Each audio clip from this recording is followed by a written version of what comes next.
Bonjour. De nos jours, il est extrêmement facile de prendre des photos. Et je pense que nous perdons l'habitude de les développer. Avec tous nos téléphones, nos ordinateurs portables, nos smartphones, nos tablettes. Nous prenons des photos régulièrement, ainsi qu'avec tous les réseaux sociaux, où on peut prendre une photo, une vidéo, la mettre sur le net et la laisser partir comme ça. Mais il fut une époque, lorsque j'étais jeune, où nous prenions des photos avec des petits appareils et il fallait ensuite aller faire développer ces photos. C'est-à-dire que l'on prenait les films et on leur faisait faire tout un cheminement. Il y avait tout un processus, tout un procédé pour que de petits films en plastique noir, extrêmement sombres, on puisse en retirer de belles photos avec de belles couleurs. Pendant ce développement des photos, j'aimerais m'arrêter sur un moment précis. C'est le moment de la révélation. Il fallait prendre, comme je le disais, ces films, ces bobines, et les tremper dans un produit que l'on appelait un révélateur. C'était un produit dans lequel on plongeait ces films afin d'en ressortir les images cachées, afin que tout ce qui était sombre, ce qui était noir, ce qui était imperceptible à l'œil humain puisse ressortir, que des contrastes, que le grain puisse être défini. Dans Ésaïe au chapitre 61, verset 2, le prophète écrit ceci. L'Esprit du Seigneur, l'Éternel, est sur moi, car l'Éternel m'a oint pour porter de bonnes nouvelles aux malheureux. Il m'a envoyé pour guérir ceux qui ont le cœur brisé, pour proclamer aux captifs la liberté et aux prisonniers la délivrance, pour publier une année de grâce de l'Éternel et un jour de vengeance de notre Dieu, pour consoler tous les affligés.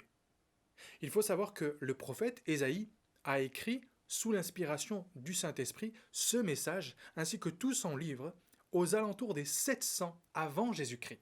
C'est-à-dire 700 ans à peu près avant que Jésus-Christ ne vienne incarner dans la chair.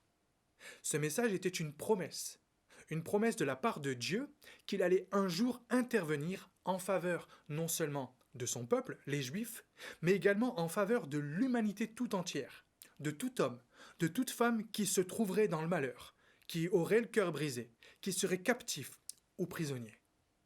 700 ans plus tard, à l'âge de 30 ans, alors que tout le monde connaissait très bien ce texte et le contexte et ce passage, puisque tout le monde se languissait que Dieu l'accomplisse, voici ce que Jésus a fait. Luc, chapitre 4, versets 16 à 21. Jésus se rendit à Nazareth, où il avait été élevé, et, selon sa coutume, il entra dans la synagogue le jour du sabbat, c'est-à-dire à l'église. Il se leva pour faire la lecture, et on lui remit le livre du prophète Ésaïe. L'ayant déroulé, il trouva l'endroit où il était écrit « L'Esprit du Seigneur est sur moi, parce qu'il m'a oint pour annoncer une bonne nouvelle aux pauvres.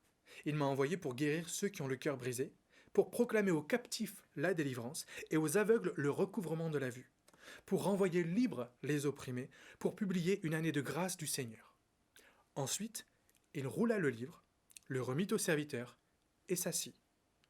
Tous ceux qui se trouvaient dans la synagogue avaient les regards fixés sur lui. Alors il commença à leur dire « Aujourd'hui, cette parole de l'Écriture que vous venez d'entendre est accomplie. » De la même manière que lorsque l'on veut développer des photos qui sont sur un film tout noir, il faut le plonger dans un agent révélateur, un liquide révélateur.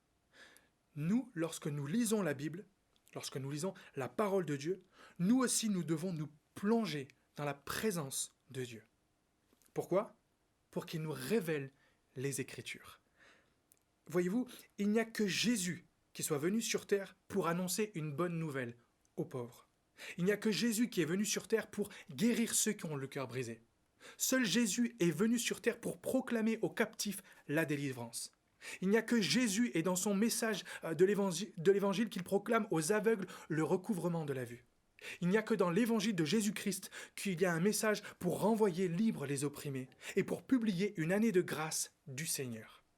Mais ça, alors que Jésus était avec eux, était à Nazareth, dans la ville dans laquelle il avait été élevé, qu'il était face à des personnes qu'il connaissait, il a fallu qu'il le leur dise.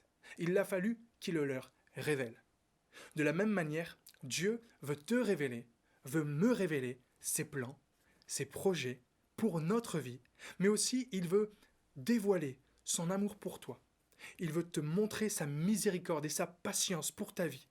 Mais pour le voir, pour le réaliser, pour le comprendre et pour l'expérimenter, il faut que ce soit Jésus et Jésus lui-même qui te le dise, que ce soit Jésus qui te le fasse expérimenter. Quand tu lis la Bible, ne la lis pas comme tu lirais une recette de cuisine ou comme si tu lisais un itinéraire sur Mappy, à juste jeter un petit coup d'œil et on fait ensuite ce qu'on veut. Mais attends, patiente, prends le temps. Fais comme les hommes de la synagogue, fixe les yeux sur Jésus et laisse-le te révéler sa parole. Laisse-le te révéler ses secrets. Laisse-le te révéler ses mystères. Mais laisse-le surtout te révéler son amour pour toi. Que Dieu vous bénisse.